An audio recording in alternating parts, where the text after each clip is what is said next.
And so last time we have seen that this anya, that is the virama pratyaya abhyasa purvaha sanskara shesho anyaha. This anya samadhi or anya is normally the commentators say that it is the asampradhyata samadhi, but let me tell you very frankly that Patanjali Muni never says such type of terminologies that asampradhyata. It is simply because this anya is non-technical word. It is because that it is undescribable. You cannot describe that position, you cannot describe that experience by any words. And that's why that is the right way of describing that state of your mind, that is the anyaha. And then this anyaha, so many commentators, they say that is the asampradhyata. So sampradhyata and asampradhyata. And now in that, this anya region, that we have seen, anya region has three stations. That is the videha, that is the mahat tattva laya, then the prakriti laya, pradhana prakriti laya, and then the kaivalya, purusha laya. These are the three things, and out of that, the bhava pratyayo videha prakriti layanam, this aphorism we have seen that these are the, out of these two stations are mentioned in this aphorism, that is the videha and prakriti layanam. And I think we have discussed too much on this. And then what he is saying is that those who do not have that type of inclination to go towards the kaivalya, they will go to the videha or the prakriti laya. But there is a problem that they have to come back again to experience this samsara, because it is simply because that they do not have that inclination of tatparam purusha khyate gunavaitrushnya. That is there. So that is not the strong will that I must have that, because see, it is so lucrative having the omniscient and omnipresent, getting all these vibhutis and other things. It is so lucrative that it is very difficult for any yogi. Okay, and so he cannot develop that type of guna vaitrushnya. Okay, and so automatically this yogi moves further into the involution process, and that involution after asmita, the involution is automatically going towards the mahat principle or the pradhana tattva. Okay, so it is automatic because there is no force of going towards the kaivalya, because that is a strong determination. It is the sankalpa. Okay, that sankalpa, the strong sankalpa has got the tremendous power, and it will arrest the chitta to go into mahattva, but it will lead to the kaivalya, and that force is nothing but the force of the paravairagya. That is very simple. And so if that resolve is not there, तो जो संकल्प तिथे नसेल, एवढा strong जर संकल्प नसेल, तर जसे आपण वितर्क विचार आनंद अस्मितात गेलो, तसेच automatically spontaneously we will move towards the महत and then the pradhana. And so that I-ness, even though you are transcending I-ness, that chitta samskara shesho anyaha, that samskara of that ultimate reality, the knowledge of that ultimate reality will remain there, and that samskara will again take you back to the samskara, because that realization or that vivekaja jnana, when you say that I have that vivekaja jnana, that means that that asmita is still remaining there. Okay, and so because of that asmita, it will lead to the videha or prakriti laya. It will not go to the kaivalya, it will not go to the purusha tattva. Okay, and so there has to be a strong will that I must have the experience of kaivalya. So that strong will is not there, and that's why it is there. And then when he is coming back, they will come back on this earth planet, okay, with all these samskaras of higher yogi. And so what Patanjali Muni is saying, that when they come back on this earth planet, they have to go to the, again, this Shraddha, Virya, Smriti, Samadhi, Pratnya, Purvaka, Iteresha. So those yogis who born with this type of advanced knowledge, they again have to develop all these Shraddha, Virya, Smriti, and Samadhi, Pratnya. And so what are these qualities? They have to develop these qualities, and ultimately they will lead to the Kaivalya. So this Shraddha, Virya, Smriti, this journey inward, or the Antaranga Yoga of others. Others means those who have come back after the Prakriti Laya and the Videhas. They come back here, and those yogis, they, by the help of firm faith, vigor, okay, then the ability to comprehend the yogic processes like Samadhi, etc., and the Smriti, that is the remembrance of ultimate goal. So these are the 4 factors which are required to adhere to. Because with these 4 factors, ultimately you will develop the Paravairagya. And when you develop the Paravairagya, that means you are developing the disinterestedness for the highest knowledge. That highest knowledge is nothing but the Vivekaja Jnana, and that Vivekaja Jnana you will get only when there is a absolute Sattva Guna. Okay, and that Sattva Guna you have to transcend, because it is, you have to go Gunatita, beyond Gunas. But here, when you are acquiring this highest knowledge, that means you are in the Guna only, whether it is Sattva Guna, Rajo Guna, or Tama Guna, or whatever it may be, but it is the pure Sattva where you are getting all this cosmic knowledge. But then you have to develop. That's why they are saying that it is the Tatparam Purusha Kyate Guna Vaitrishna. That Guna is this Sattva Guna. Okay, then you will go towards the Kaivalya. And so with that, if you don't go, then you come back here, and again with these 4 qualities you have to develop, and ultimately you go to the Kaivalya. So now what are these 4 qualities? The factors, okay, which are essential for the success in an understanding in any field of life. See, if these are common, but particularly for yoga, this is very, very important. Okay, so let us understand this. What do you mean by faith?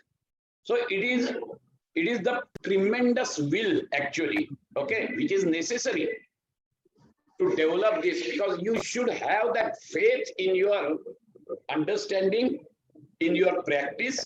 If you do not have that much faith, then definitely you will leave it halfway, and then you cannot reach to that ultimate goal. And so that faith is very necessary. The firm conviction regarding the efficacy of yogic technique. It is the firm conviction. No, this is the only way with which I can reach to the Kaivalya. And that is what is called as faith. It is not the ordinary belief, okay, which can be shaken by contrary arguments or repeated failures. See, these are the obstacles. It is enumerated in afterwards, that we'll see Vyadhisthana, Samshaya, Pramada, that we'll see afterwards. But this is the main obstacle. If there are contrary actually arguments or repeated failure, then you may develop that, oh, I am somewhere I'm wrong, or my practice is not correct. No, when it is total conviction, a tremendous conviction about yourself, and that's why they say that you have to, before starting the practice, you should have a strong belief in your practice. That is the faith, actually. It is the faith which comes with intellectual understanding. If you have got the intellectual understanding, then definitely the faith is there. And the scripture and Shravana. Let us understand this point. It is the intellectual understanding which will come through Manana, and the scriptural reading which comes by Shravana. And so Shravana and Manana, if you notice that these are the first 2 steps in the Vedanta philosophy. So Vedanta philosophy, you cannot directly go for the Nididhyasana. First, you should get yourself convinced that whatever has been told by my guru or whatever has been written in the scriptures, Yes, it is logically correct. It is the only way. That is the strong conviction which will take you to the practice. And so it has to be supported by this Shravana and Manana. Then only you can develop the faith, which is really, it is not a blind faith. Let us understand this point. It is the intellectual understanding. And when it is a strong conviction, it is intellectual conviction, then only you choose the path. And so faith has to be there, and it is there for the high yogis, which are highly developed yogis. Definitely they have got that faith. And then the virya. So virya, the word virya, okay, cannot be translated by English.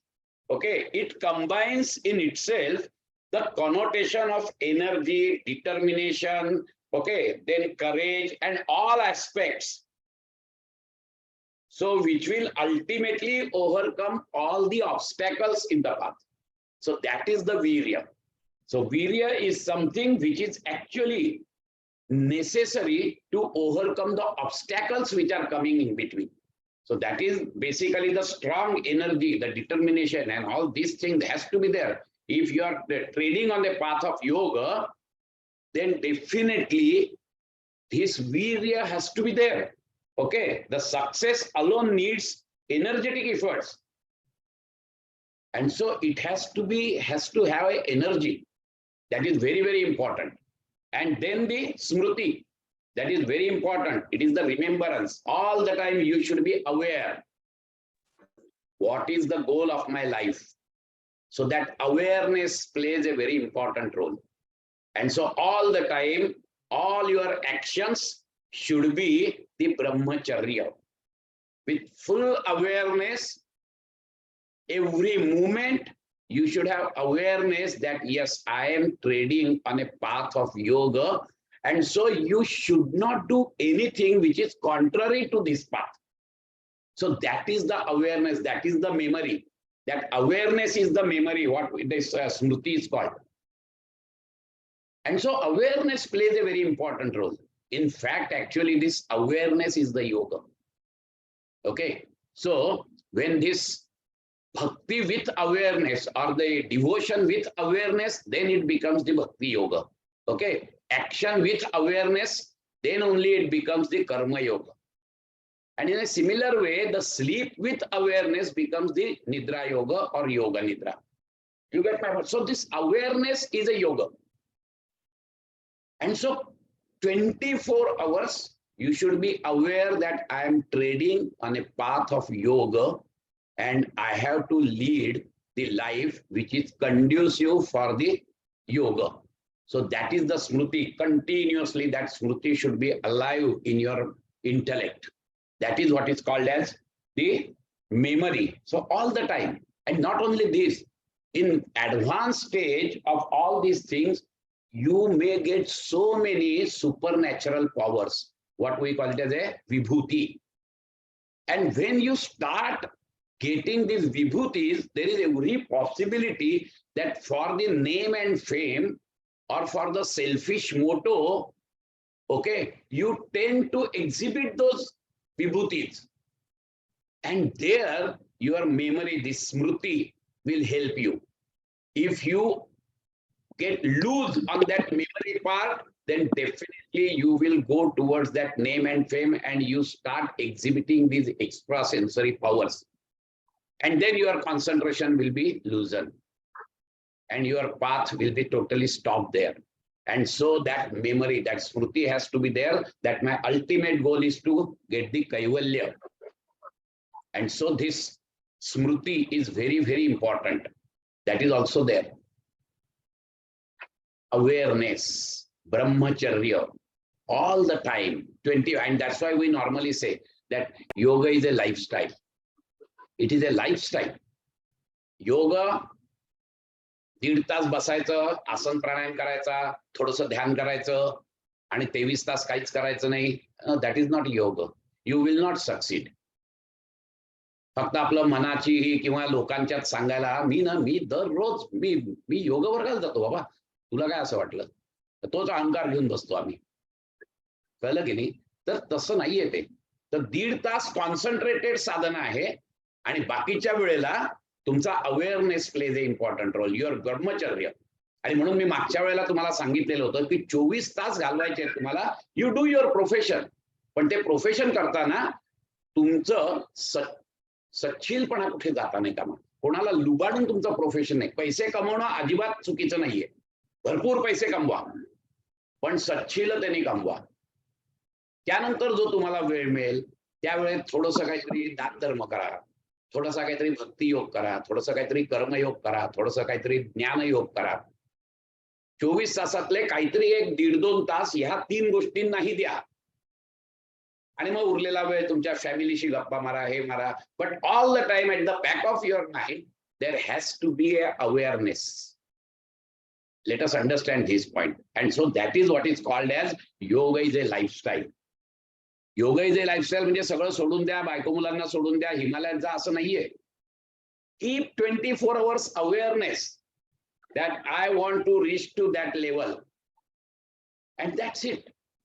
Automatically, when that strong memory is there, that smriti is there, that awareness is there, automatically your behavior will change. That is very important. आपण नेहमी सांगत असतो की योग it is a lifestyle, it should be a lifestyle. आपण तसं करत नाही. आपण प्रोफेशन मध्ये काहीही करू शकतो. कित्येक लोक असतात दुसऱ्यांना लुबाडून हे करून सुद्धा पैसे कमवतात आणि वर परत सांगता it's your profession, it's my profession. So त्या माझ्या प्रोफेशन मध्ये असं चालतंच, असं काही चालत बिलत नाही. कुठचंही प्रोफेशन सच्छीलतेने केलं तरी पैसा मिळतो, एक लक्षात घ्या. हे माझ्या अनुभवावरून सांगतो. कधीही अजूनपर्यंत माझ्या ऑफिसमध्ये 1 रुपयाचं इतर काही आलेलं नाहीये. Not only me but my partners. कारण त्यांना पार्टनर अशासाठी घेतलेलं आहे की या बोलीवरच यायचंय तुम्हाला. करू शकता तुम्ही. बरं, प्रोफेशन काय 24 तास करणार, बस फक्त पैसेच कमवायचे हे उद्देश आहे का? नाही, आमचा उद्देश तो नाहीये. That is the means. See, money, the wealth is a means to fulfil the desires. काही वेळेला असं होतं की ते मीन्सच आमचं लक्ष बनतं. दॅट बिकम्स ए गोल. आणि मग काय, 1 लॉकर भरला, दुसरा लॉकर भरला, तिसरा लॉकर भरला, लॉकरच भरत चालले ते पैशाने. अरे मग उपभोगशील केव्हा? आणि त्याचा उपयोग करण्यासाठी तू पैसे कमवतोयस ना. तुला काही इच्छा आहेत तुझ्या, कळलं की नाही? तुझ्या काही बेसिक नीड्स आहेत, अन्न वस्त्र निवारा, आणि तुझ्या काही इच्छा आहेत की ज्याच्यासाठी तू या इथे जन्म घेतलायस. त्या इच्छा पुऱ्या करण्यासाठी जर काही धन लागत असेल तर ते धन मिळवायचं आहे ना तुम्हाला, नाही का? परंतु मग पुरुषार्थ कुठचा आहे? आमच्या ह्याच्यात पुरुषार्थ सांगितलाय, बरोबर की नाही?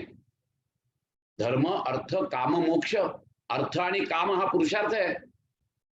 काम म्हणजे ज्या तुम्ही इच्छा, unfulfilled desires you are bringing along with your birth, that has to be fulfilled. पण म्हणजे काय, त्याच्यातून लोभ आणि मोह निर्माण करायचा का? मग तो पुरुषार्थ होईल का? तर तसा तो पुरुषार्थ नाही होत. पुरुषार्थ याचा अर्थ डिझायर पूर्ण झाल्यानंतर, डिझायर तर पूर्ण व्हायलाच पाहिजे, कारण त्याच्यासाठी तुमचा जन्म आहे. नाही तर मग त्या परत तशाच राहतील आणि परत पुढच्या वेळेला तुम्हाला जन्म घ्यावा लागेल. So you have to fulfil the desires, but in such a way that after fulfilling the desire you should develop the disinterestedness for that. Then that becomes a purushartha, kama purushartha. मला श्रीमंत व्हायचा याची माझी Dzire आहे, झाला तू श्रीमंत. त्याच्यातून आम्ही काय करतो, त्याच्यातून आमच्या याच्यामध्ये लोभ आणि मोह निर्माण होतो. then that is not पुरुषार्थ. लोभ म्हणजे काय आहे? सुखानुशयी रागः. सुख अनुशयी, सुख मिळालं ना, पैसे मिळण्याचं तुझं एक हे होतं, एक इच्छा होती तुझी, ती इच्छापूर्तीचं सुख तुला मिळालं ना, नाउ रिटायर फ्रॉम दॅट. ते झालं तर तो पुरुषार्थ आहे, नाही तर पुरुषार्थ नाहीये तो. हे लक्षात घ्या तुम्ही. You should be able to develop the disinterestedness while fulfilling that desire. Yes, to fulfill the desire is your definitely birthright, because for the same purpose you have come on this earth planet. That is definitely there. Nobody denies that. but that will become a purushartha only if when you are fulfilling your desire and afterwards you are developing the disinterestedness for that. आमचं तसं होत नाही. मला 80,000ची नोकरी मिळाली पाहिजे, बस that is my Dzire. मला असा पैसा पाहिजे की माझं घर चांगलं चाललं पाहिजे. ओके, त्यासाठी तुम्ही मेहनत करता, सगळं करता आणि 80,000 रुपयाची नोकरी मिळते तुम्हाला. पण तिथे थांबत नाही तुम्ही. मग त्याच्यातून मोह, मग परत परत तसेच मिळा. मग 80चे 1 लाख कसे होतील, मग 1 लाखाचे 2 लाख कसे होतील, चालू. म्हणजे डिझायर अजून मेलेलीच नाही तुमची. सो दॅट इज नॉट पुरुषार्थ. पुरुषार्थ याचा अर्थ तुम्हाला तुमचं काम झालंय ना, त्याच्यासाठी तुम्ही मेहनत घेतलीत ना, आता तुम्ही त्याच्यातून डिसइंटरेस्टेडनेस जर का दाखवत असाल, देन ओनली इट इज पुरुषार्थ. पण त्याच्यातून आमचं लोभ आणि मोह ह्याच्यात रूपांतरित होतं. काम इज देअर डेफिनेटली, पण कामातून लोभ आणि मोह जर निर्माण झाला तर तो पुरुषार्थ नाही, हे लक्षात घ्या. सो अशा खुबीने तुम्हाला तुमच्या इच्छा पुऱ्या करायच्या आहेत की त्या उपभोगल्यानंतर त्याच्यातून रिटायर होता आलं पाहिजे. मी नेहमी उदाहरण देतो माझं कॉलेजचं. मी कॉलेजमध्ये प्रचंड धमाल केलेली आहे. म्हणजे मी 3 याच्यात मला एवढं मोठं best student of the year म्हणून प्राइज मिळालेलं होतं. But I am not attach to now college life. मला आता कोणी सांगितलं मग कॉलेज, खूप जण असेल, अरे यार परत कॉलेजला जावंसं वाटतं. नाही, मला नाही वाटत आता. आय हॅव एन्जॉयड दॅट आणि खूप छान एन्जॉय केलं. मला जसं पाहिजे तसं मी कॉलेज लाईफ एन्जॉय केलंय. But now I have develop the disinterestedness. आता मला जावंसं वाटेल किंवा प्रोफेसर म्हणून जावंसं वाटेल मला त्या मुलांना शिकवायला, पण मला त्या मुलांच्या दंगामस्ती करायला वगैरे आता नाही आवडणार. That is the way you should fulfil your desires. हा महत्वाचा मुद्दा लक्षात घ्यायचा असतो. इथे तुमची स्मृती कामाला येते ऑल द टाइम. आणि तुम्ही जर का तसं नाही केलं तर कंटिन्युअस डिझायर घेऊनच तुम्ही मरणार आहात. आयुष्यभर इच्छा पूर्ती करत राहाल आणि मरताना काही इच्छा अपूर्ण राहूनच मराल तुम्ही. मग त्याच्यासाठी परत जन्म घ्यायला लागेल. मग ह्या कसला पुरुषार्थ आला? हा पुरुषार्थ नाहीये. मग हा पुरुषार्थ जर यायचा असेल तर तुम्हाला तुमच्या at the back of your mind all the time there has to be a awareness that I want to achieve that kaivalya. So that has to be there. आणि मग किती मला विभूतीज येऊ देत, because I am definitely treading on this path of yoga, so in between definitely I get, because of the power of concentration, I get the vibhutis, I get the extrasensory powers. But if my awareness is not that much, then definitely I am prone to exhibit those, and then my concentration will be loosened. So you have not developed the disinterestedness for these विभूतीच. आणि म्हणून सर्वात मोठी म्हणजे you become the Ishwar only when you become omniscient and omnipresent after the vivekaj gyan. साध्या विभूती नाही सोडतायत तर एवढी मोठी की तुम्ही जगाचे करते करविते होता. ही विभूती सोडणं योग्याला हे किती कठीण असेल. त्याच्यासाठी ती श्रद्धा हे पाहिजे, स्मृती पाहिजे. No, this also I have to live because I want to have the kaivalya. Then only you will go to the kaivalya. And for that, the smriti plays a very, very important role. And then the last is the samadhi prajna, which is very important. So sadhaka should have the adequate intellectual capacity to understand the mystical process of meditation. तुमच्याकडे जर का ती नसेल, intellectual हे प्रज्ञा नसेल, समजा समाधी Pragya, intellectual तुम्हाला ते जर का नॉलेज नसेल, तर it is very difficult for you to continue on this path of meditation. कळलं की नाही? आणि त्यामुळे ते इंटेलेक्च्युअल नॉलेज असणं जरुरी आहे. आणि म्हणून तर वेदांत फिलॉसॉफीने फार सुंदर सांगितलेलं आहे. श्रवण, मनन आणि मगच निधिध्यासन सांगितलंय. श्रवण पहिले करा आणि तेही श्रवणाच्या आधी परत अनुबंध हे साधना चतुष्टय सांगितलेलं आहे, साधन चतुष्टय सांगितलेलं आहे. ते झाल्यानंतर थोडीशी जरा तुमच्यामध्ये शुद्धी आली की मग तुम्ही गुरुकडे जाता. आणि मग गुरु तुम्हाला सांगतो, तुम्हाला पुस्तकं वाचायला देतो, तुम्हाला ग्रंथ वाचायला देतो. ते नुसते ग्रंथ वाचून उपयोग नाही. मग म्हणतो आता याच्यावर चिंतन मनन कर. हे खरंच आहे का?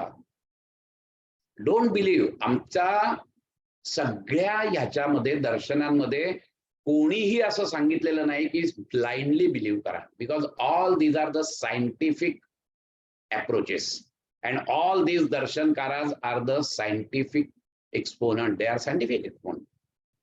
Nobody says that blindly you should have a faith in me because I am saying this. No. They say that you experience, and if you feel, you go towards this path which I am telling you. See, that should be the approach, and that is the approach in all these darshanas. आणि म्हणून तिथे पहिलं श्रवण आणि मनन आहे. मनन याचा अर्थ असा आहे, जे जे काही तू ऐकलायस, जे जे काही तू वाचलायस, ते लॉजिकली बरोबर आहे का बघ ना आधी. कारण दर्शन ही लॉजिकल थिंकिंगचा कळस आहे, आणि त्यामुळे लॉजिकली पहिले you get your self convinced, आणि एकदा का तू कन्व्हिन्स झालास की मग तू ते जे काही कन्व्हिन्स झालायस त्याचं एक्सपिरियन्स घेण्यासाठी तुला ध्यानात जायचं आहे. दॅट इज निधिध्यासन. फार सुंदर सांगितलेले आहेत स्टेप्स, सगळ्या अतिशय सुंदर सांगितले. आणि म्हणून समाधी प्रज्ञा ही अतिशय महत्वाची आहे.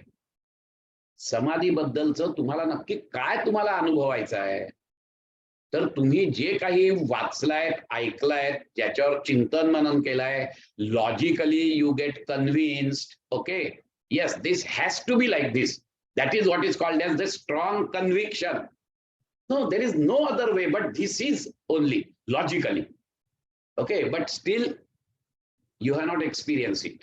So that experience, आणि म्हणून याच्यामध्ये मग फक्त आता तुला कळलंय ना की अहम ब्रह्मास्मी, तुला कळलंय ना तत्वमसी, तुला कळलंय ना सर्वम खलु इदम ब्रह्म.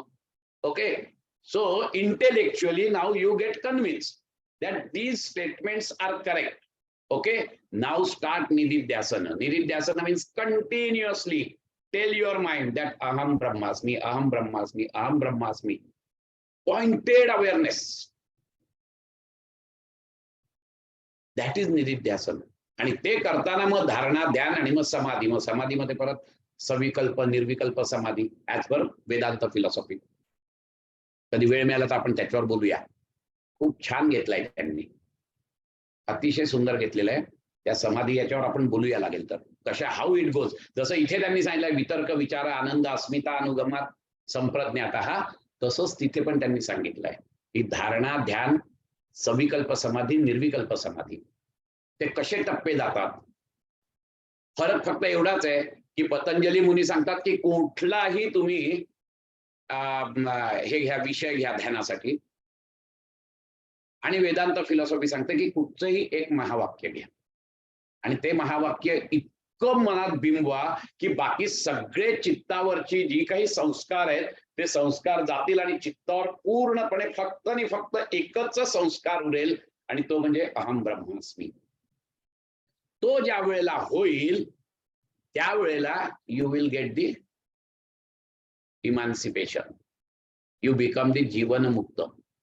त्याच्याबद्दल आपण बोलू कधीतरी, आता यात नाही. पण सांगायचं तात्पर्य असं आहे की दॅट समाधी Pragya is also very very important while going towards the Kaivalya. Okay, so this is actually what the Patanjali Muni is talking about. And now in the next sutra, these are very common sutra, that Tivra Samveganam Asanna. So संवेग म्हणजे इच्छा, तीव्र संवेग म्हणजे तीव्र इच्छा. ही तीव्र इच्छा आसन्न, अशा माणसाला ती समाधी अतिशय जवळ. आसन्न म्हणजे जवळ असणे, व्हेरी क्लोज. मरणासन्न असं आपण म्हणतो की नाही, मरणासन्न म्हणजे मरणाच्या अगदी जवळ आलेला आहे तो. That is what is called as maranasanna. So this tivra samveganam asanna, ती समाधी जी आहे for those yogis who urge for samadhi is very intense. Okay, the goal of samprajnat samadhi is very close to them. You get the point? So this is what is called, it's the tivra samveganam. Now this sutra and the next sutra, okay, they are in fact the universally applicable for attaining success in any field. जशी तुमची इच्छा, त्यालाच आपण मुमुक्षत्व म्हणतो. मुमुक्षत्व is the burning desire to know the fact, to know the ultimate reality. That is what is called as mumukshatva, and that is one of the sadhana chatushtaya. There has to be a burning desire that I must know this, I must experience this, what these people are saying. That is tivra samvega. Okay. And so evidently the success and perfection in yoga will be achieved more easily and rapidly with this tivra samvega. Okay. So in the case of objectives which are connected with the external world, okay, the progress involves changes in the outer. बाहेरचं जेव्हा तुम्ही विश्वाचं तुम्ही जेव्हा एखादी गोष्ट बघत असता, त्यावेळेला जेव्हा तुमच्या मनामध्ये तीव्र इच्छा होते, त्यावेळेला other factors are also involving. मी कितीही पैसे, तीव्र इच्छा आहे माझी पैसे खूप कमवायची, पण बाकीचे क्लायंट आहेत, त्यांचे काही हे आहेत, नंतर बाकीच्या काही गोष्टी आहेत, कन्व्हिन्सिंग पॉवर जी आहे ती नाही. काही लोक मध्येच येतात की बाबा हा माणूस असा आहे, हा काय सर्व्हिस देत नाही वगैरे. There are an number of things which are not in my hand. But as far as the spiritual progress is concern, okay, this desire wholly depends on you only. There is no other thing. Okay, the changes involved are all within the consciousness of yogi. In that case, and the obstacles are more or less of the subjective nature and confined within his own domain. And so तीव्र संवेग बाहेरच्या गोष्टींसाठी मिळवण्याचा आणि तीव्र संवेग spiritual advancement करण्याच्या याच्यामध्ये फरक आहे. इथे आम्ही स्वतःच इन्व्हॉल्ड होणार आहोत, आम्ही स्वतःच त्याला जबाबदार आहोत. लक्षात घ्यायचं असतं इथे.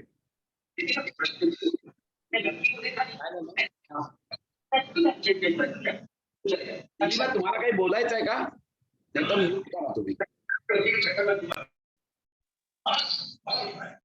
अजून कोणाचा तरी चालू आहे बात आहे. ओके, सो नाही काहीतरी याची गडबड झाली हो का? नाही झालात तुम्ही, आता झालात म्यूट तुम्ही. तुम्ही त्या याला हातच नका लावू, ते पटकन अनम्यूट होतं. ठीक आहे, काही हरकत नाही. सो धिस तीव्र संवेगानां आसन्नः. सो धिस तीव्र संवेग, as far as spirituality is concerned, I am the only responsible person.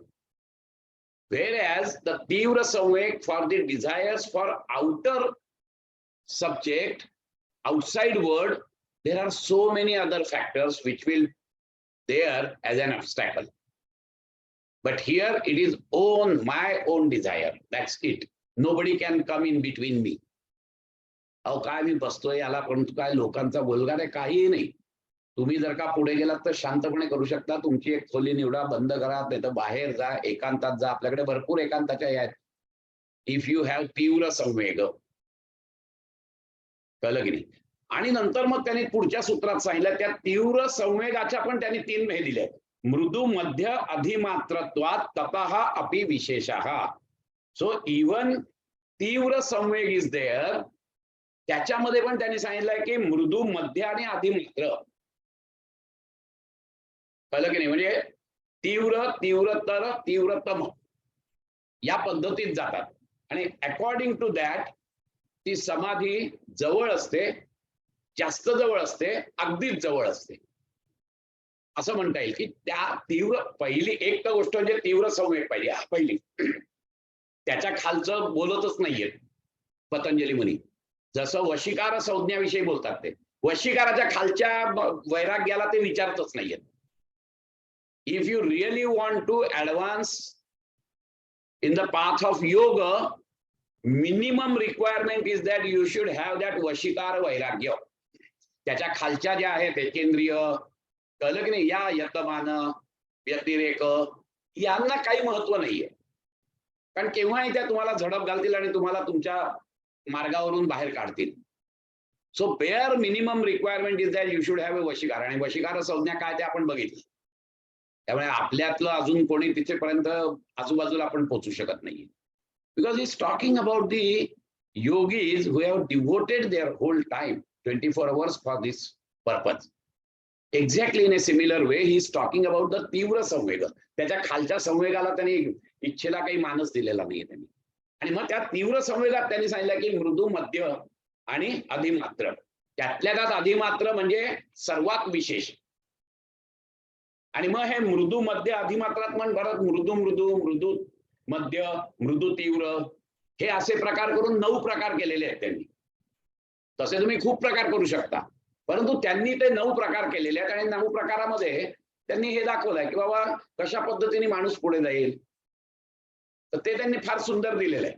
त्यांनी असं सांगितलं की जेव्हा मृदू मृदू असतो, तीव्र संवेग जेव्हा मृदू मृदू असतो, त्यावेळेला तो माणूस फक्त बघत असतो. हा इकडे तिकडे ठीक आहे, योगाचं काहीतरी आहे, बघू आपलं जेव्हा रिटायरमेंट येईल त्यावेळेला बघू आपण, किंवा जर का काही झालं तर बघू, तिथपर्यंत आता काय नको, हरिहरी करण्यापेक्षा आपण ते करू चला.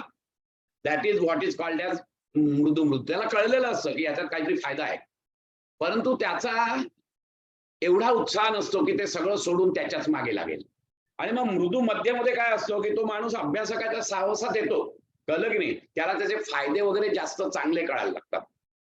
आणि मग तो काय करतो की आपणही असा अभ्यास करावा असं ऍटलिस्ट त्याला वाटायला लागतं की नाही आपण आता अभ्यास सुरू केला पाहिजे याचा. आणि मृदू तीव्र मध्ये काय होतं की तो माणूस नंतर त्या मित्राच्या गुरुकडे जातो, त्यांच्याकडून समजावून घेतो, आणि आता हळूहळू त्याचा प्रवास जो आहे तो तिकडच्या साईडला व्हायला लागतो. आणि मग मध्य मृदूमध्ये काय होतं, अभ्यासाची गोडी लागते, आणि मग तो जेव्हा जेव्हा काही मोकळा वेळ मिळेल हे मिळेल त्यावेळेला ही स्टार्ट प्रॅक्टिसिंग दी योग. अँड देन मध्य तीव्र ही गो अप टू दी सविचार समाधी.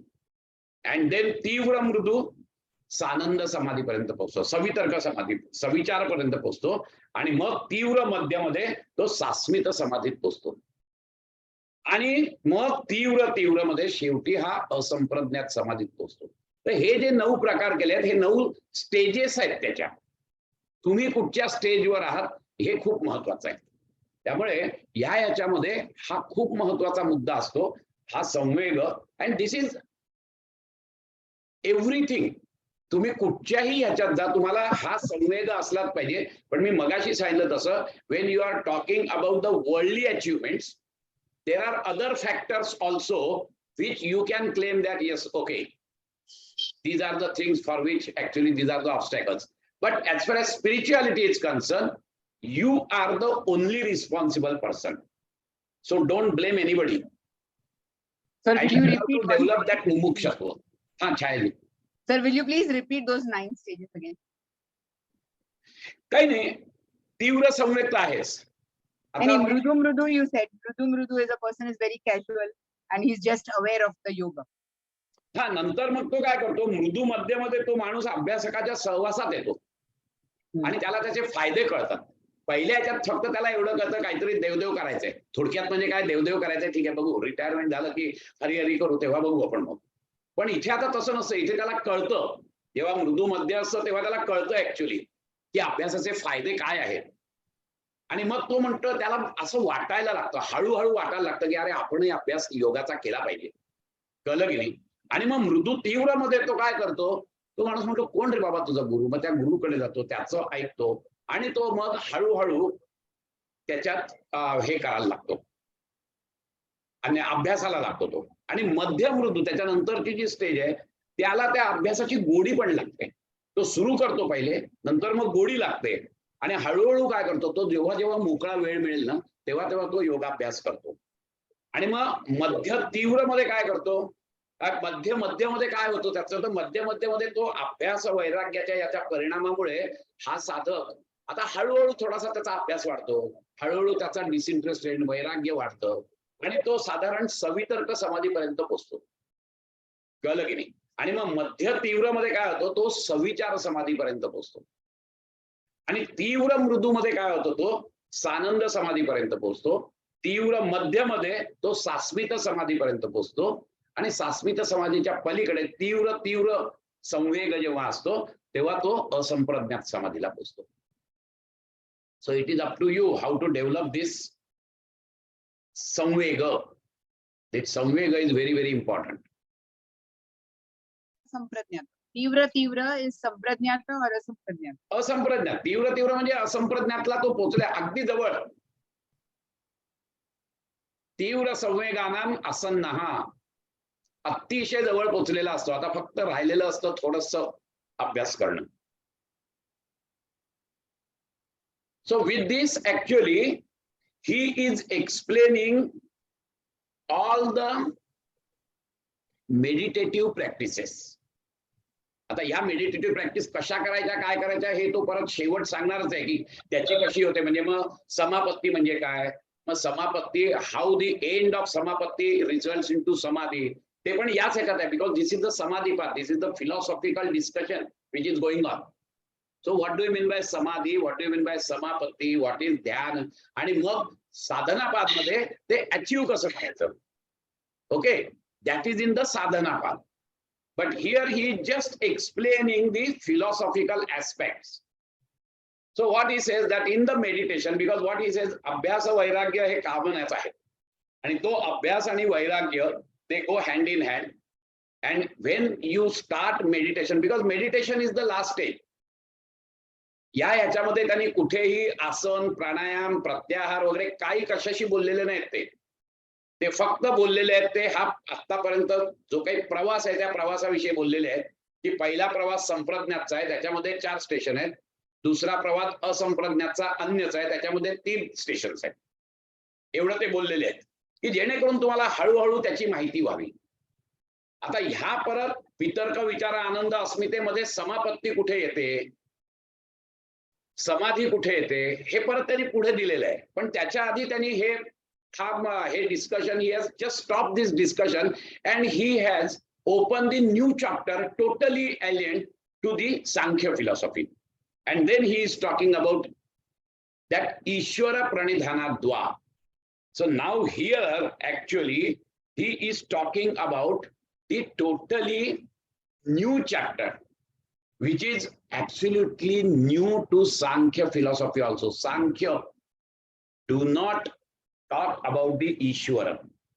And so this Ishvara Pranidhanadva, because there must be some disciples of Patanjali Muni who said that does Samadhi can be obtained only with the concentration alone, or is there any other method?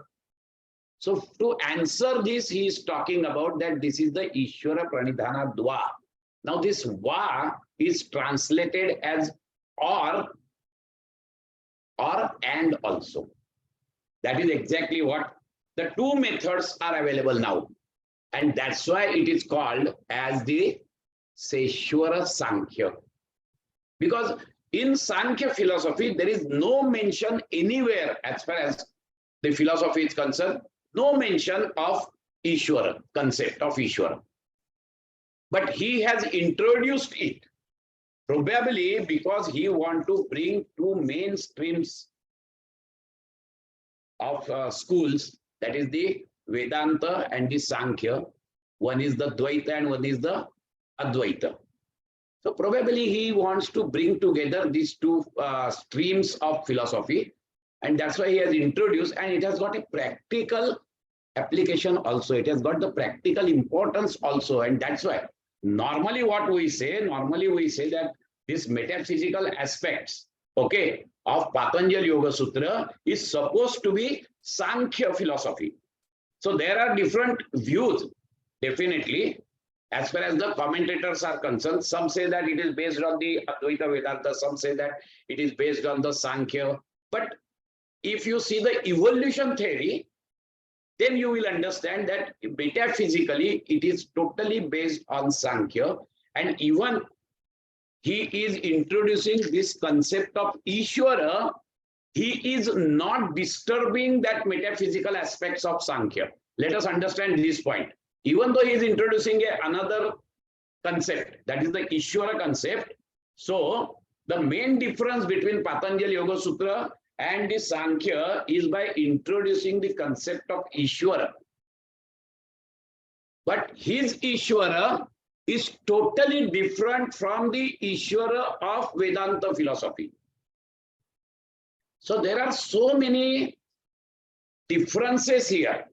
So the one main difference is that the main difference in Sankhya and this Patanjal Yogasutras is the concept of Ishvara, but this Ishvara is not the creator, is not the sustainer, is not the destroyer of this universe. He is not the creator. He strongly believes that the creation is by the Prakriti only. And he is totally agreed with the evolution theory proposed by the Sankhya. That there is a Prakriti, then it evolves, and there is a proximity of Purusha. Once there is a proximity of Purusha, that mystical union is there, which is called as Sanyoga. Okay, with that Sanyoga, it evolves, and the first evolute is the Mahat, then Asmita, then on one side, it is the Mana, and the 5 Jnanendriya and 5 Karmendriya. On another side, it is the 5 Tanmatras, and then the Pancha Mahabhutas. So this is the evolution theory. And he is totally agreeing with that. Even though he is introducing one more principle, but it is not the 26th principle. Let us understand this point very well. He is not talking about the 26th principle. He is agreeing with the 25 principles only. And that we'll see afterward that he has named it as a Purusha Vishesha, special Purusha. So there is a multiplicity of Purusha. So he has accepted that multiplicity of Purusha. So in that multiplicity, one more Purusha is there, which is called as Purusha Vishesha. So one Purusha is Vikasa. Okay. So like that, everybody has got its own Purusha principle, which is there mystically getting united with this Prakriti, which is Chitta. And so this is the concept which you have to understand very nicely. हा जो concept आहे हा खूप महत्वाचा आहे. आता हे 25 principles जी सांगितलेली आहे की 24 प्रकृतीची आणि पुरुष प्रिन्सिपल 25व याच्या व्यतिरिक्त कुठचंही प्रिन्सिपल नाही. So then why he has introduced this Ishvara? This Ishvara actually is achieved through this surrenderness, and it is a very simple way of going towards it. So it has got the practical approach. It has got the practical. It serves some practical actually purpose for the good and speedy progress, okay, in the path of yoga. And that's why he has introduced this. See, it is like this, you know. If a person is bedridden, then the doctor is giving one medicine, and that medicine is sufficiently enough to cure his disease. Okay, but if there is some other medicine which is not contraindicated to this first medicine, and it suppose gives a rapid recovery, then definitely doctor gives 2 more medicines also, so that the recovery will be very faster. So in that sense, you have to look at this aphorism, Ishvara Pranidhana Dva. So this is another way of looking at it, that this Va is and. So this Ashtanga Yoga and Ishvara Pranidhana will accelerate the progress on the path of yoga. That is what he is talking about. So this concept of Ishvara is alien to all the other notions of Ishvara. Okay, but in spite of that, he is putting that Ishvara concept, okay, the vitality of the assumption and the acceptance of this Ishvara Tattva is indicated in 27 and 29, that aphorism that we'll see afterwards. But this is something which is required. And so, with introducing this Ishvara concept or Ishvara Pranidhana, surrendering to that Ishvara, okay, so he has actually guided the disciples who don't believe in Ishvara, then he can go for the Ashtanga Yoga. That is the Chitta Vritti Nirodha by Ashtanga Yoga. If he is a believer in Ishvara, he can go to the Ishvara Pranidhana. And he if he is belonging to both the things, he can utilize both the things and have a very fast, rapid progress in the path of yoga. So that is exactly why he is talking about the Ishvara Pranidhana. Now this Ishvara concept is totally different. That we'll see afterwards. Okay. So Ishvara Pranidhana, the acceptance of this additional element seems to be because it serves some practical purpose for a good and rapid progress.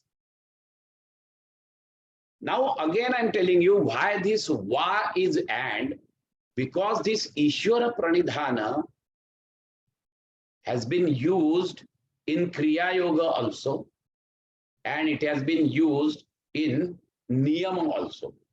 See the importance of Ishvara Pranidhana. Let us understand this point very well. So it is not only different way from the Ashtanga Yoga, it is very much a part and parcel of Ashtanga Yoga.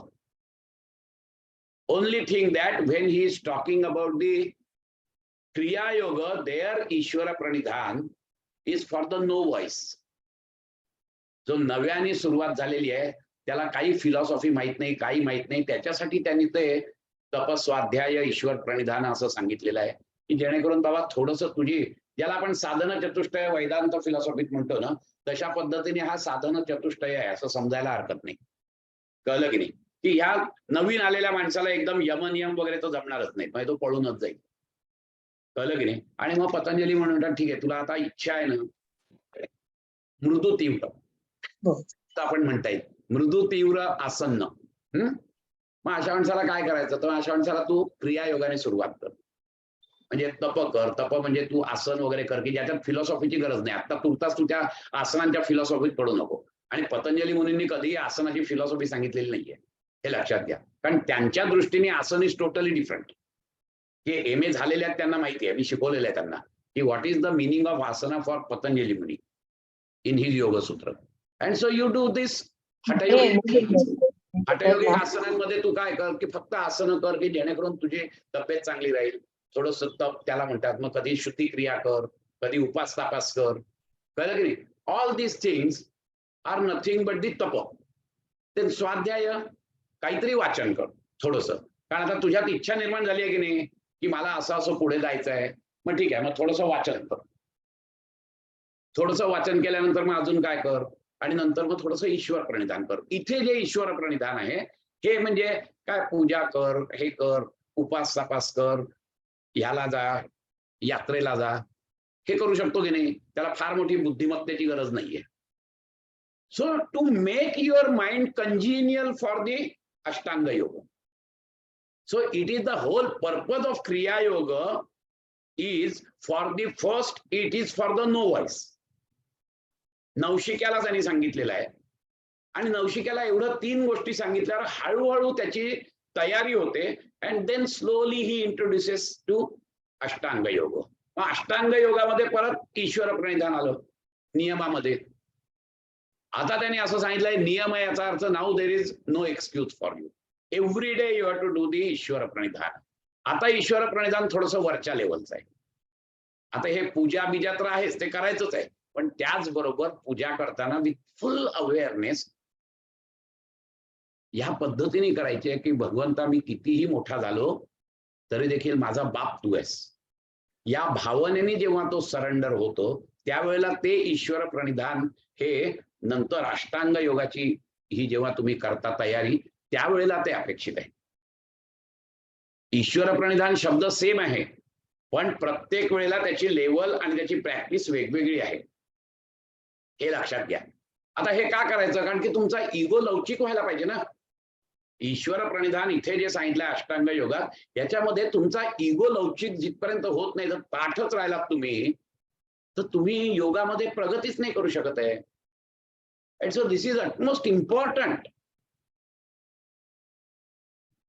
तो ego जो आहे तो ego एवढा strong नसलाच पाहिजे. तर तो strong असेल तर तुम्ही प्रोग्रेसच नाही करू शकत. आणि म्हणून डेली आहे ईश्वर प्रणिधान. रोज कुठेतरी जा, काहीतरी भजन कीर्तन करा, रोज त्या भगवंताला सांगा की माझ्यावर कृपा कर, हे कर. स्वतःचा इगो बाजूला ठेवा. काही तुमचं जर का चुकलं असेल तर त्याच्यासमोर दिलखुलासपणे सांगा की देवा मी चुकलोय, हे त्याला सांगा, मनापासून सांगा. तिथे पण आमचा इगो आड येतो, हे मी तुम्हाला आत्ताच सांगतो. तिथे तर कोणीच नसतं, तो फक्त भगवंत आणि मी असतो, पण आम्ही नाही सांगू शकत. तिथे आमचा इगो आड येतो. नको नको, हे कशाला सांगायचं, त्याला सगळंच माहिती आहे खरं सांगायचं तर, तुम्ही सांगा नाही तर नका सांगू. पण आमचा इगो तिथे आड येतो. तो इगो लवचिक होण्यासाठी तुम्ही बोला. कन्फेशन बॉक्स असतो ना याच्यात चर्चमध्ये, you confess. Exactly in a similar way, you have to go in front of Lord. You confess yourself that yes. And when you confess from the root of your heart, there is a chance to change your attitude. That is very important. And dusri महत्वाची गोष्ट, when you confess, you feel very relaxed. That is also a second advantage of this. And so that Ishvara Pranidhan is totally different than what we are talking. And this Ishvara, the third Ishvara Pranidhan, which he is talking now in this aphorism, is totally different. याची साधनाच वेगळी आहे. याची साधना म्हणजे totally असंप्रज्ञात समाधी गाठण्यासाठी आहे, हे लक्षात घ्या. आणि म्हणून त्यांनी तो वाचा काही कॉमेंटेटरनी अर्थ घेतलाय, वा याचा अर्थ or. So it is or नाहीये. त्याचं कारण असं आहे, Wien you go on top of this practice, then you get the vivekaja jnana. Okay, and there that vivekaja jnana, to whom that jnana is there, it is you only. So that I is there, and that I you have to dissolve. So you have to develop the vairagya for that, and that vairagya can be developed only through the total surrenderness. लीन होणं ज्याला म्हणतात आपण. कशात लीन व्हायचं, तर जपाहा तदर्थ भावनम, ते आपल्याला पुढे येणार आहे. त्यामुळे इथलं ईश्वर प्रणिधान आहे हे टोटली वेगळं आहे. हे पूर्णपणे you have to get yourself absorb, you have to forget your individuality and you just merge into that nad. And that nad is tasya vachak प्रणवा. ते पण ते आपण घेणार आहोत. त्या नादामध्ये एकरूप व्हायचं म्हणजेच I have to dissolve my I. And when you dissolve your I, then only you become the one that is अहम ब्रह्मास्मी. तिथपर्यंत नाही होत. जिथपर्यंत मीठ असतं की नाही, ते मीठ स्वतःचा अहमभाव ठेवून बसतं ना, तिथपर्यंत त्याला दुःख असतं, हे लक्षात घ्या तुम्ही. त्याला आपण कुटतो, त्याला आपण भाजीत घालतो, त्याच्यावर विविध रासायनिक प्रक्रिया करतो, बरंच काय काय करतो, कारण त्याचा अहंभाव असतो ना, मी मीठ आहे, मी मीठ आहे. पण हे जेव्हा ते मीठ त्या सागराला जाऊन मिळतं ना, त्यावेळेला कोणाची शामत नाही की सागराच्या पाण्यावर हे करा, केमिकल रिॲक्शन्स करा, त्याला भाजीत घाला, ह्याच्यात घाला. नाही, ह्याच्यावर ज्ञानेश्वरांनी फार सुंदर लिहिलंय. सोडोनी मीठपणाचा लोभू, मिठे सिंधुत्वाचा घेतला लाभू, तेवी अहम देवनी मी शंभू, शांभवी झालो. जसा मिठानी मीठपणा सोडला, सोडोनी मीठपणाचा लोभू, आणि त्यांनी सागराचा हे घेतला, तसाच तेवी अहम देवनी मी शंभू, त्या शंभूला मी माझा अहम देऊन टाकला. आणि अहम दिल्यावर अशी आश्चर्य झालं की शांभवी झालो, मी शंभू झालो. तेवी अहम देवनी मी शंभू, शांभवी झालो. See the beautifully what Dnyaneshwar Maharaj is telling you. आणि याच्यासाठी तुम्हाला ईश्वर प्रणिधान गरज आहे. You have to merge your individuality into that cosmic consciousness. Your individual consciousness should get merged into that cosmic consciousness. That is what is called as Ishvara Pranidhan. आणि ते cosmic कॉन्शियसनेसला merge होण्यासाठी काय करायचं, तर त्याचा जो वाच्य शब्द आहे ईश्वराचा ओम, त्या ओमच्या नादामध्ये स्वतःला मिसळून जायचं आहे. आणि म्हणून this is Ishwar pranidhan. This Ishwar pranidhan is totally different. See, the first Ishvara Pranidhan is for novice. Second Ishvara Pranidhan who is going towards the Ashtanga Yoga, पण तिथे फक्त नियमात त्यांनी दिलेला आहे. And this third Ishvara Pranidhan, which is at the higher grade, it is totally taking you to the asamprajnata samadhi. And so this Ishvara Pranidhan is and not or. You get this point? A very, very important point. Now this Ishvara Pranidhan, why he has taken that? Because there has to be some ideal. It is an abstract principle. Let me tell you very frankly. It is an abstract principle. Purusha Vishesha म्हटलेलं आहे त्याला. Let us go that sutra only, and then we can go to this. So the next sutra, he is defining that Ishvara. See, the obvious question arises is that who is that Ishvara? What is that Ishvara? How to define that Ishvara? So now he is defining the Ishvara. How he is defining? Klesha karma vipaka ashayaihi aparamrushtaha purusha vishesha Ishvaraha. So he is the Purusha Vishesha. जे काही लाखो करोडो पुरुष आहेत principles, त्याच्यामधला एक तो आहे, पण तो विशेष आहे. तो का विशेष आहे? कारण की क्लेश कर्म विपाक आशयैहि अपरामृष्टाः. म्हणजे काय याचा अर्थ आहे? See, normally what is happening is न दॅट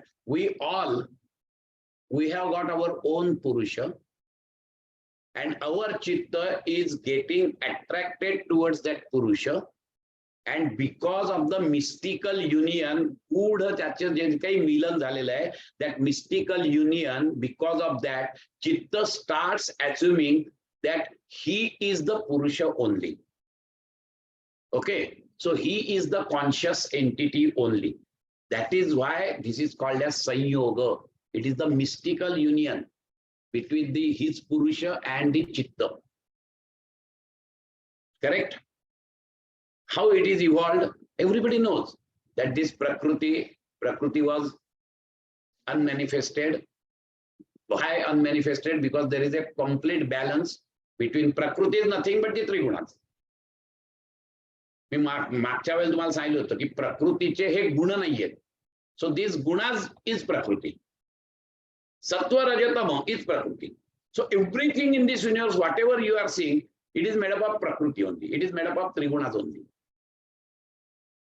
कळलं की नाही? आणि त्यामुळे त्याचा बॅलन्स तुटतो केव्हा? जेव्हा it comes with the proximity of purush principle. कळलं की नाही? And the moment it comes with the proximity of purush principles, the Prakriti starts evolving, and it evolves into the Mahat principle, where there is no individuality.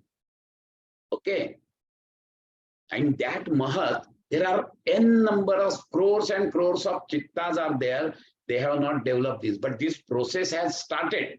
Evolution process has started, and so it first comes into the Mahat, and then from Mahat, individual chitta comes out. Along with that, Asmita Bhava, that is the individuality. And then that chitta has got its own Purusha in very nearness of that Purusha. Okay, जेवढा तो जवळ असतो तेवढं ते आपल्याला असं वाटतं की तो आपलाच आहे. कळलं की नाही? त्यामुळे तुम्हाला समजा सांगितलं खोलीमध्ये काय काय आहे रे, तर तुम्ही सगळं सांगता. कळलं की नाही? पण असं नाही सांगत की खोलीमध्ये माझं शरीर आहे, खोलीमध्ये माझं मन आहे, हे नाही सांगत तुम्ही. का? कारण असं असतं की ते चैतन्य इतक्या तुमचं जवळ आहे की तुम्ही त्या चैतन्यामुळे हे सगळं बघताय, आणि ते माझी बॉडी म्हणजे चैतन्य आहे, माझं मन म्हणजे चैतन्य आहे, हे इतकं स्ट्रॉंग तुमच्या मनात बसलेलं आहे की तुम्ही फक्त बाकीच्या गोष्टी बघता, आपलं शरीर, मन, बुद्धी, अहंकार सोडून. पण त्याही वस्तूच आहेत. These are all the instruments through which this Purusha principle is getting manifested. पण ते आम्ही बघत नाही. या सर, म्हणजे हा जीवात्मा म्हणता येईल का ह्याला? Yes, this is Jivatma. See, when there is a superimposition of Purusha on these instruments, then that consciousness is called Jivatma. And the Paramatma is the Purusha principle. It is the lower I and this is the higher I. The lower I is Jivatma, the higher I is Paramatma. When there is a tadatmya ज्याला आपण म्हणतो, okay, so wrong superimposition it's called तादात्म्य. ते तादात्म्य जेव्हा होतं त्यावेळेला हा जीवात्माच खेळ खेळत असतो आणि म्हणून जीवात्म्याला सगळे सुखदुःखाचे भोग असतात, परमात्म्याला नसतात. Paramatma is still there. So that is the difference that Jivatma and Paramatma. This is something which you have to understand. त्याच्यासाठी खूप चिंतन मनन करणं जरुरीचं आहे, तेव्हा ते परमात्मा इज द पुरुष विशेष. हा, Is Paramatma the Purusha Vishesha or Paramatma is beyond the नाही, that will come to know. Yeah. It is not Purusha Vishesha. That see, तुम्ही थोडी गल्लत करताय वेदांत आणि सांख्यांमध्ये. हे लक्षात घ्या तुम्ही. परमात्मा जो आहे माझ्या आतमध्ये बसलेला तो एकच आहे सगळ्यांचा. जीवात्मे वेगवेगळे आहेत. कळलं की नाही? जीवात्मे वेगवेगळे आहेत. जीवात्मे कसे तयार झालेले आहेत तर त्या ब्रह्मन पासून माया, अज्ञानामुळे माया तयार होते. त्या मायेमध्ये येणारं जे प्रतिबिंब आहे त्या ब्रह्मनचं, that is Ishwar. That is the विशुद्ध सत्वामध्ये जे प्रतिबिंब पडतं. See, Agyan is made up of again त्रिगुणांच, सत्व रजतम. त्यापैकी विशुद्ध सत्व म्हणजे ज्या एरियामध्ये जिथे तुम्हाला रज आणि तमो गुण बॅलन्स असतात, they cannot affect the sattva guna. That is what is called as vishuddha sattva. When that Brahman is getting reflected on that vishuddha sattva, then that reflected Brahman is called Ishvara according to Vedanta philosophy. And the ashuddha sattva, की जिथे सत्व रजतम तिन्ही आहेत, फक्त वेगवेगळ्या प्रमाणात आहेत पण सत्व प्रिडॉमिनंट आहे, अशा ह्याच्यात पडलेलं जे ब्रह्मनचं प्रतिबिंब आहे, दीज आर ऑल द जीवाच. आणि म्हणून तर सत्व रजतमच्या तारतम्याप्रमाणे असंख्य जीवात्मे तयार होत आहेत. आपण सगळे जीवात्मे आहोत. ईश्वर एकच आहे, विशुद्ध सत्वामध्ये पडलेलं प्रतिबिंब. त्यामुळे ईश्वर सुद्धा माया सोडली की तो जातो पलीकडे. पण ती जी मायेचं पांघरून त्याने घेतलाय ते जाणून बुजून घेतलेलं आहे, हे लक्षात घ्या तुम्ही. तो केव्हाही जाऊ शकतो, कारण त्याला सृष्टीची निर्मिती करायची असते. आणि म्हणून वेदांत फिलॉसॉफीमध्ये जीवात्मा हा ईश्वराच्या इथे येतो आणि मग तो ती माया ओलांडून ब्रह्मतत्वात विलीन होतो आणि त्यावेळेला त्याला अहम ब्रह्मास्मिता अनुभव येतो. ती थेअरी जी आहे ती थेअरी नंतर आपण बघूया काय असते ती. That will see, that evolution theory according to Vedanta philosophy. That we'll see. But right now what he is talking about the Purusha Vishesha, that Purusha Vishesha is actually, in our case, in normal case, this Purusha seems to be bonded because of avidya, asmita, raga, dvesha, ya kleshanmuळे. Okay, so in all of us we are bounded by these kleshas, and under the influence of these kleshas we are doing certain karma. So klesha, karma. And when we are doing certain karma, when we are doing certain action with some intentions, that becomes karma, then naturally it has got the potential to get fructified. So that is the vipaka. Okay. And ashi unmatured actions or the karmas are getting accumulated in one portion of your chitta, which is called as karmashaya. That is ashaya. That is karmashaya. So klesha, karma, vipaka, ashayaihi. So in all of us, we all are suffering from these kleshas. Under the governance of klesha, our actually this consciousness in all of us, okay, seems to be shifted from purusha to chitta. It is only because of avidya. अविद्येमुळे ते पुरुषाचं जे consciousness आहे तो चित्त घेतो आणि चित्ताला असं वाटतं की मीच कॉन्शियस आहे. दॅट इज द फर्स्ट अज्ञान, दॅट इज द फर्स्ट अविद्या. आणि मी मागे सांगितलं तसं ती जी अविद्या ही इतकी स्ट्रॉंग आहे की मी चित्तावरच जास्त प्रेम करतो पुरुषापेक्षा. Because I strongly feel that this chitta is conscious entity. And that strong conviction is nothing but Jivatma, according to Vedanta philosophy. And because of this strong conviction, we strongly feel that our Purusha is getting affected because of this happiness and misery. So he is taking part in all these transactions. That's why actually it is the klesha. We all are bonded by klesha. Under the governance of klesha, we do certain karmas. The moment we do the karma, it has got the potential to fructify, karma vipaka. And those who are not fructified, they get stored in the ashaya, which is called as karma ashaya. This is applicable to all we whose Purusha seems to be affected because of all these things. Seems to be, again and again I'm telling you. He is not at all affected. It is absolutely pure. Who is getting these experiences? The chitta is getting these experiences. And chitta is only getting liberated. The Purusha is there only. But it seems that the Purusha principle is getting involved. Why? It is because of this mystical union between Purusha and Prakriti. It is because of the tadatmya of the pure I-ness with this I-ness, with these instruments. So that pure I is Satchidananda Swarup. But we strongly superimpose that self, that is the pure I, on non-self. That is nothing but the body, mind, intellect.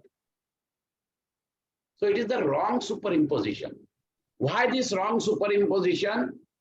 It is because of the non-apprehension of the real nature of self as Satchidananda Swarup. It is the non-apprehension, they ajnana hai. And that non-apprehension actually creates the misapprehension of the self as non-self, as not self. So these are the two things which are interconnected. त्याचं ज्ञान झालं तर हे आपोआप गळून पडतं, त्याचं ज्ञान होत नाही म्हणून तिथे आम्ही अडकून बसलोय. माझा आत्मा सच्चिदानंद स्वरूप असूनही तो आत्मा म्हणजेच बॉडी माइंड इंटलेक्ट आहे हे समजणं, दॅट इज द तादात्म्य, that is the wrong identification. That wrong identification gives rise to misery. When I get the knowledge, the real apprehension of that self, then automatically this ajnana will go. And there is no actually wrong identification. In our case, it is the wrong identification of Purusha principle as body, mind, and intellect. It is wrong identification, and that wrong identification is because of the kleshas, that is avidya, asmita, raga, dvesha, abhinivesha. It is because of these kleshas there is a wrong identification. Even though it is a wrong identification, the Purusha principle is pure only. What we are talking about this is the reflection of Purusha principle on these body, mind, intellect instruments. That Purusha is not, but we strongly feel that this Purusha is, because Purusha is nothing but the consciousness. And we strongly feel that my chitta, my body, my mind, my intellect are conscious. And so we strongly feel that these are the Purusha only. And that's why we strongly feel that the Purusha is getting involved into all these things. In fact, he is not getting involved, but we strongly feel. एक प्रश्न विचारू. Now what this sutra is talking? हा काय? प्रश्न विचारू का म्हणलंय? बोला ना, बोला.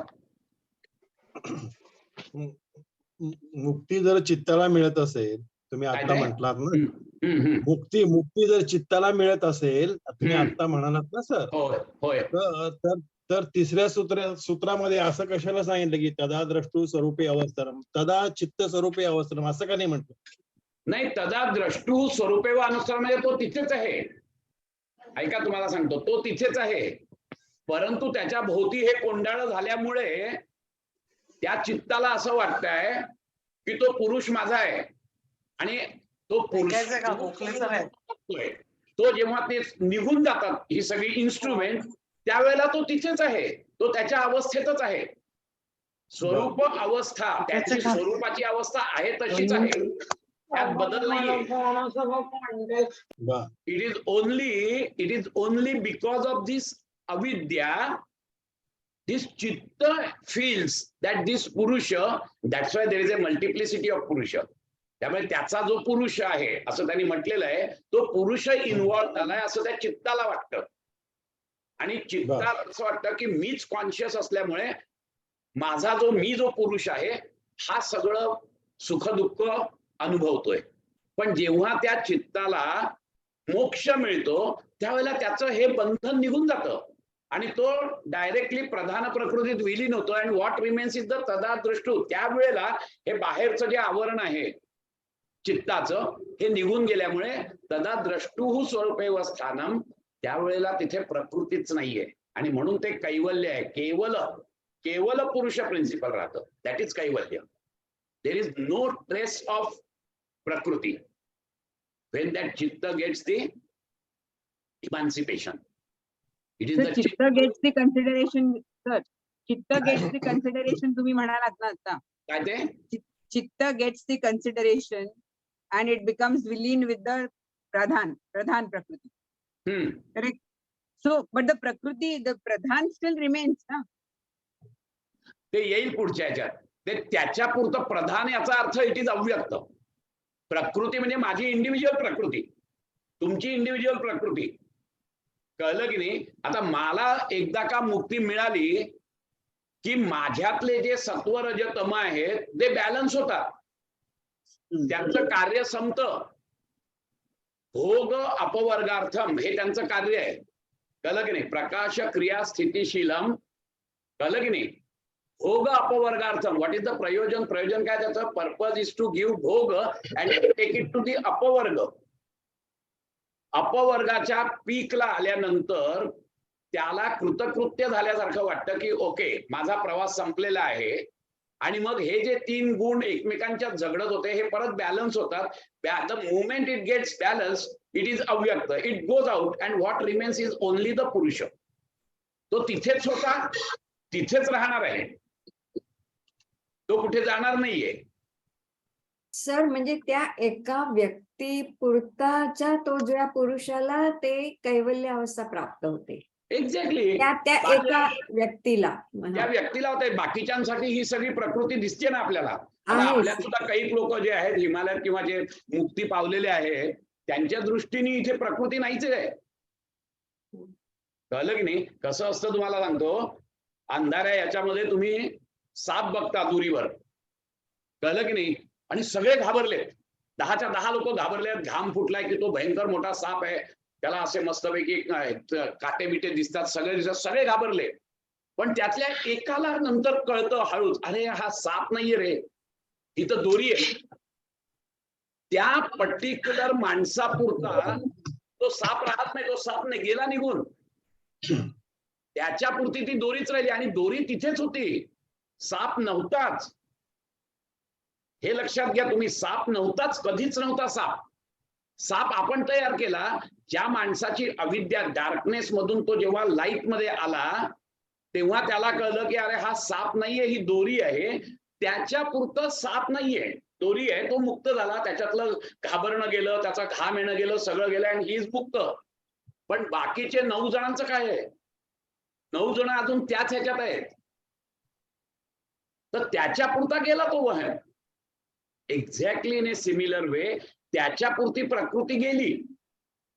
Now it is absolutely unmanifested. अव्यक्त प्रधानात गेली ती. म्हणजे प्रकृती वेगळी अशी काहीतरी नाही, त्याचीच प्रकृती आहे. कळलं की नाही? हा, आणि मग त्याची प्रकृती परत सान्निध्यात येत नाही. नाही, नाही. जर का तो जाताना जर का काही संकल्प करून गेला, म्हणजे हा. जेव्हा तो जीवनमुक्त होता, जीवनमुक्तानी समजा संकल्प केला की हे जे मला गोमटं फळ मिळालंय हे मला इतरांनाही द्यायचं आहे, त्याच्यासाठी मला झटायचं आहे, हा संकल्प करून जर तो गेला तर विथ दॅट संकल्प तो जेव्हा जन्माला येईल ना त्यावेळेला तो मुक्तच असेल.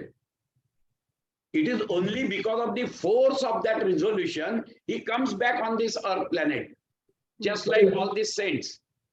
ज्ञानेश्वर, तुकाराम हे सगळे तसे आलेले आहेत.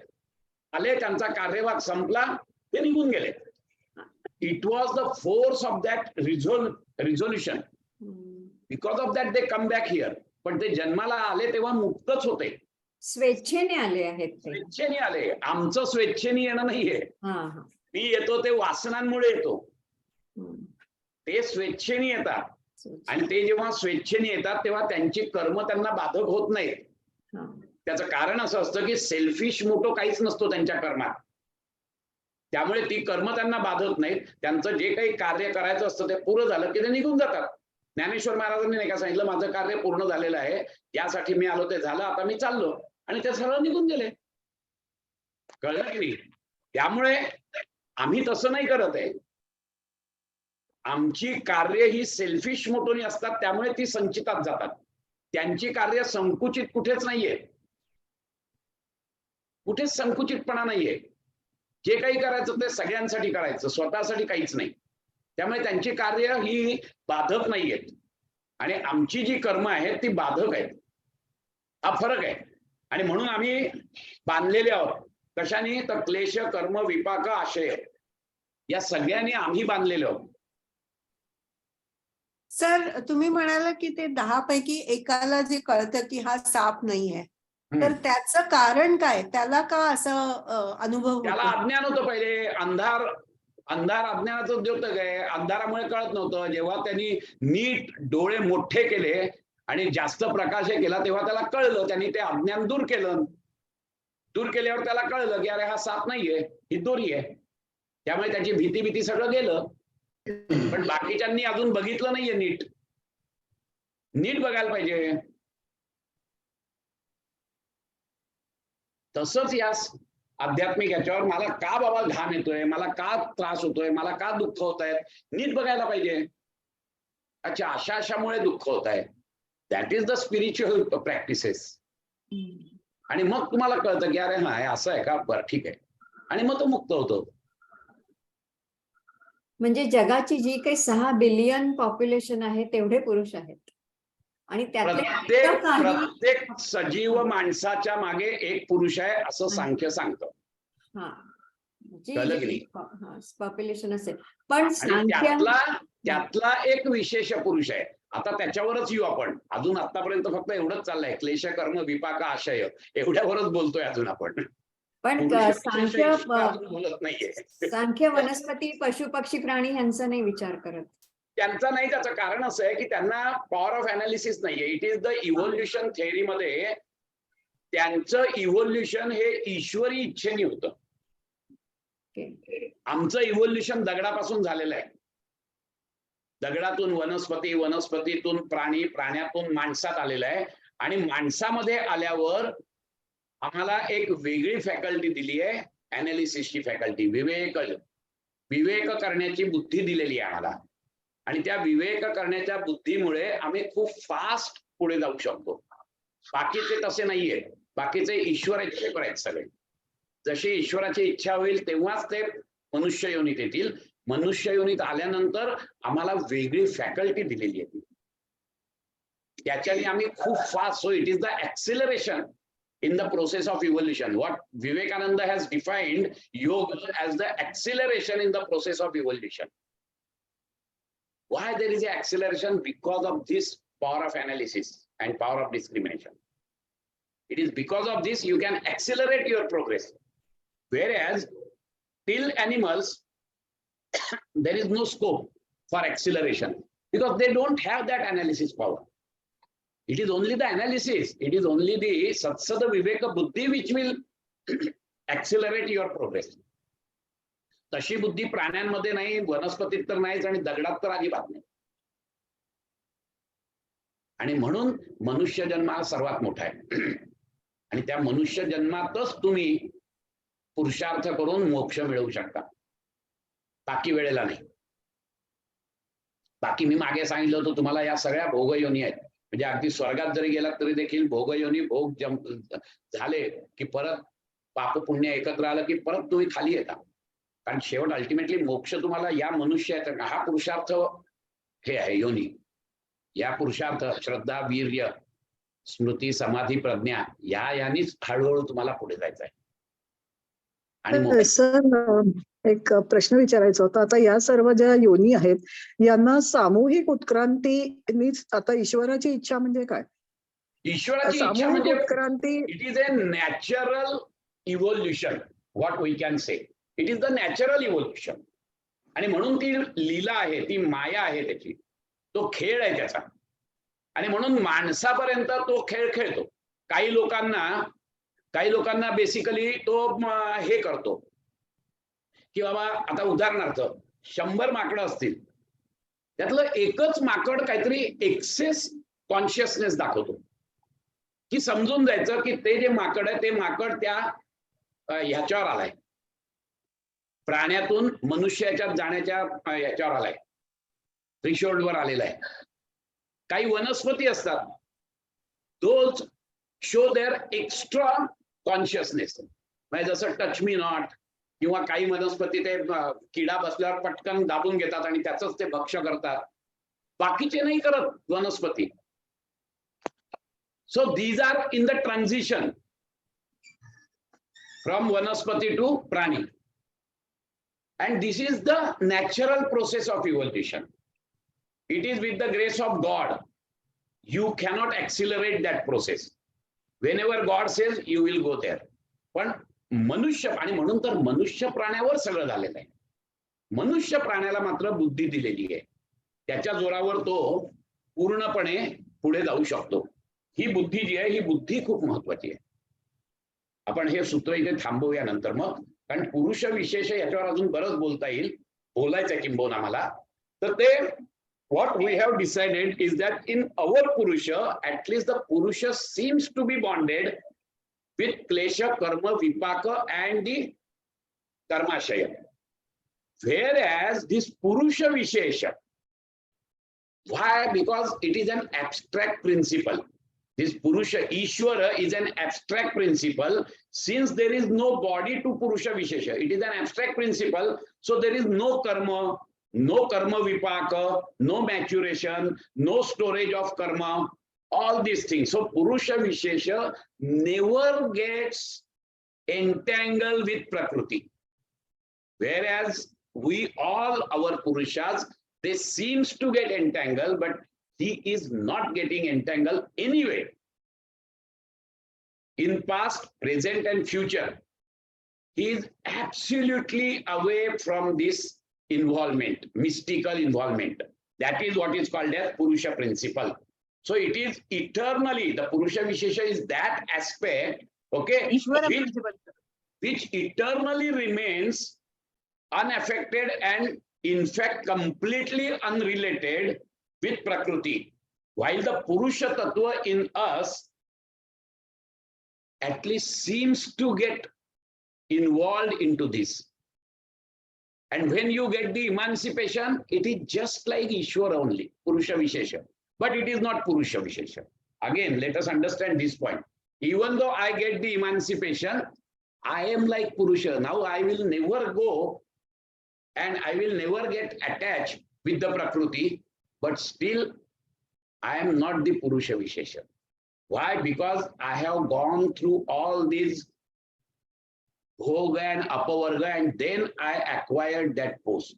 Whereas the Purusha Vishesha absolutely never get attached with all these things. So he is not at all affected, not in past, present and future. Whereas in our case, in the past, our Purusha principle seems to get attached with the Prakriti, and then we get the emancipation, that our Chitta gets emancipation, and then we become the Purusha Vishesha. Purusha Vishesha ji लक्षणं आहेत ती लक्षणं जशी जशी माझ्यात आलेली आहेत.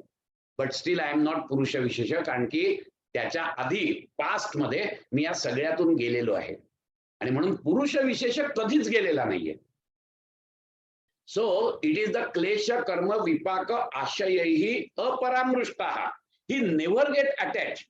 Okay, so in normal case the purusha seems to be bonded because of avidya asmita. Okay, all these 5 kleshas are responsible, but he never get attached. He doesn't seem to get attached. So that is purusha vishesha, and that's why it is an abstract principle. Purusha vishesha एक तसंच आहे असं नाही, परंतु ही संकल्पना समजण्यासाठी म्हणून तुम्हाला एक मी हे देतो उदाहरण.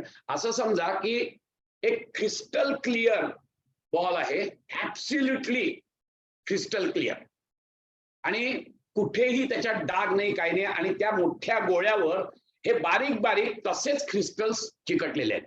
एक इमॅजिन करा, असं नाहीये, परत मी सांगतो तुम्हाला, फक्त तुम्हाला समजण्यासाठी मी देतोय तुम्हाला. ओके, वेगवेगळे क्रिस्टल्स किंवा वेगवेगळे हे त्याच्यात चिकटलेले आहेत. नाव तिकडे प्रकृती आहे, ती प्रकृती जवळ आली. ती प्रकृती जवळ आल्यानंतर हे जे पुरुष आहेत, ह्या प्रकृतीने एक चित्तानी एकेका पुरुषाला ओढलेलं आहे असं समजा तुम्ही. But it can not affect that the big one. Okay, it is not at all moved anywhere, whereas these small balls of consciousness, they get attached to the prakriti, the mystical attachment. But this big ball, कळलं की नाही, जो तेजस्वी पूर्णपणे हे आहे तो तिथेच आहे. आणि हे जे आहे, now imagine that our purusha is like this small ball which has got the same qualities of that big ball. चैतन्याचा एक मोठा गोळा आहे आणि चैतन्याचे छोटे छोटे गोळे त्याला अटॅच झालेले आहेत, सेम चैतन्य.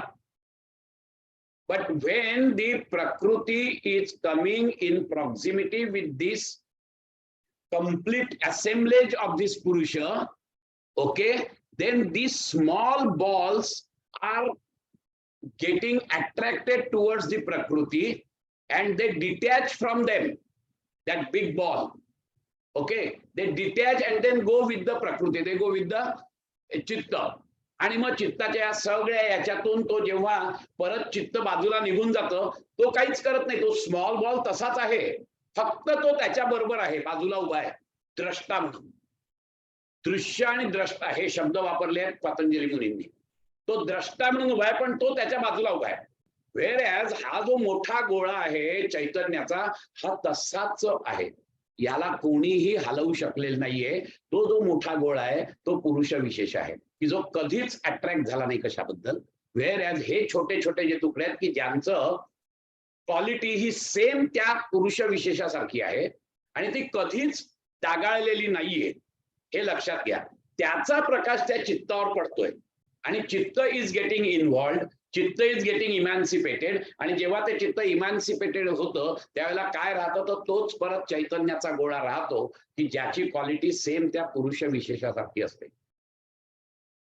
बट धिस स्मॉल चैतन्याचा जो गोळा आहे, that gola seems to get attracted towards that Prakriti, seems to get involved into the process of this evolution. In fact, it is not getting evolved, it is same as that Purusha Vishesha, but it seems to be, whereas Purusha Vishesha do not have in any way, do not have any relation with the Prakriti. हे असं आहे असं नाही, फक्त तुम्हाला समजण्यासाठी पुरुष विशेष एक मोठा चैतन्याचा गोळा आणि छोटे छोटे चैतन्याचे गोळे सगळ्यांचं सेम. जसं मी तुम्हाला मागच्या वेळेस सांगितलं की क्रिस्टल क्लिअर तळ्यातलं एक ड्रॉप बाजूला काढला तर त्या ड्रॉपची क्वालिटी आणि त्या पाण्याची, तळ्यातल्या पाण्याची क्वालिटी सेम आहे, फक्त ह्याच्यामध्ये ती इंडिव्हिज्युअलिटी डेव्हलप झालेली आहे की मी थेंब, बाकी क्वालिटी वाईज ऍब्सोल्युटली सेम. जेव्हा तो जो थेंब आहे तो परत मी पाण्यात टाकला की तो डिझॉल्व्ह होणार आहे. Now when this chitta gets emancipated, this tada drashtuhu स्वरूपेव स्थानम ही अवस्था जेव्हा येते त्यावेळेला तो जेव्हा पहिले जसा होता तसाच आत्ताही आहे, मध्यंतरीच्या काळात पण तसाच आहे, फक्त मध्यंतरीच्या काळामध्ये it seems that it is getting involved. Okay, त्याच्यावर तो एक आरोप, खोटा आरोप, wrong identification. This wrong identification is because of the avidya of प्रकृती ओनली. कारण ह्याला अविद्या नाहीच आहे, हा कायम विद्यमान आहे. आणि म्हणून जेव्हा प्रकृतीला मुक्ती मिळते त्यावेळेला तो जो राहतो तो फक्त केवल राहतो, की जो पूर्वी पण तसाच होता, त्याच्यानंतरही प्रोसेसमध्येही तसाच आहे आणि आताही तसाच आहे, पण तो पुरुष विशेष नाही. कारण की त्याच्यावर कसं असतं की एखादा संत माणसाला काहीतरी आरोप करतात ते आणि ते पोलीस त्याला जेलमध्ये टाकतात. आता तो पहिले पण संत होता, तो जेलमध्ये गेला तरी संतच आहे आणि नंतर मग पुराव्यानिशी सिद्ध होतं की अरे हा तर एकदम संत माणूस आहे, याला का आपण अडकवला म्हणून त्याला मुक्त केला, तेव्हाही तो संतच आहे. हे बाहेरच्या लोकांनी ठरवलं की अरे तो गुन्हेगार आहे, हे पोलिसांनी ठरवलं की तो गुन्हेगार आहे आणि मग पोलिसांनी इन्व्हेस्टिगेशन केलं आणि मग सांगितलं की अरे नाही बाबा हा गुन्हेगार नाही, याला सोडा. मग हा मुक्त झाला. हा मुक्त झाला तेव्हाही संतच होता, हा जेलमध्ये होता तेव्हाही संतच होता. कळलं की नाही? तसंच हे आहे. It is the wrong identification of पुरुष ऑन दी चित्त. पण थांबूया इथे, 9:30 जास्तच झालेत. काही शंका असतील तर विचारा, काही हरकत नाही. कारण हे खूप खूप सुंदर ही सगळी ऍफोरिझम्स आहेत की जी तुम्हाला कळायला पाहिजे, बाकी काही नाही. त्याच्यासाठी एवढा वेळ घेतला आपण. शंका असतील तर विचारा, नाही तर नंतर विचारा. पुढच्या वेळेला सुरुवात करू तेव्हा शंके निरसननी सुरुवात करूया आपण, असं काही नाही. सर मला असं वाटतं की मला जे तुम्ही सांगताय ते कळतंय, पण कॉन्फिडन्स नाही की मला ते बरोबर कळतंय. तुम्ही मला सांगा तुम्हाला काय कळलंय, म्हणजे मी सांगेन तुम्हाला तुम्हाला कळलंय बरोबर का नाही कळलंय. म्हणजे मला असं वाटतं की may B I need more साधना किंवा मोर प्रॅक्टिस. तर म्हणजे चिंतन मनन करा याच्यावर. तुम्ही हे माझं लेक्चर परत परत ऐका. ओके, परत परत ऐकलं, त्याच्यावर चिंतन मनन केलं की तुम्हाला पक्क कळेल. एकदा वाचून नाही कळणार, एकदा ऐकून नाही कळणार. त्याचं वाचन करावं लागतं, त्याच्यावर चिंतन मनन करायला लागतं, काय होईल काय नाही हे सगळं बघायला लागतं. हे असं असेल का तसं असेल, म्हणून मी तुम्हाला वेगवेगळी उदाहरणं दिली की तुमचा तो कन्सेप्ट क्लिअर व्हावा म्हणून, बाकी काही नाही.